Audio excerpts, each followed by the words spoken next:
নিজেকে ফিট রাখার জন্য কোহলির কঠোর অনুশীলনের খবর তো সবাই জানেন, কিন্তু যেটা জানেন না সেটা হলো কোহলি নিজেকে ফিট রাখার জন্য তার খাদ্যাভ্যাসে যুক্ত করেছেন প্রিমিয়াম মানের কালো পানি, যা শরীরের জন্য অত্যন্ত উপকারী এবং হজম ক্ষমতা বাড়ায়।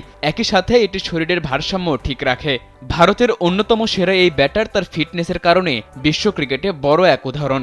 অন্যান্য ক্রিকেটাররা যখন ৩৬ বছর বয়সে নিজের ক্যারিয়ারের শেষ দেখে ফেলেন, বিরাট কোহলি তখন নিজেকে নতুন করে ভেঙে গড়েন। কোহলিকে প্রায় সময়ই দেখা যায় কালো পানি পান করতে, যা দেখে অনেকেরই কৌতূহল কেন এই কালো পানি পান করেন কোহলি।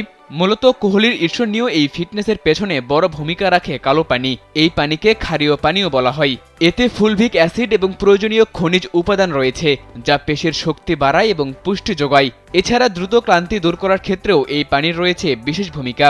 আর এই কারণেই কালো পানিকে নিজের খাদ্যাভ্যাসে যুক্ত করেছেন বিরাট কোহলি।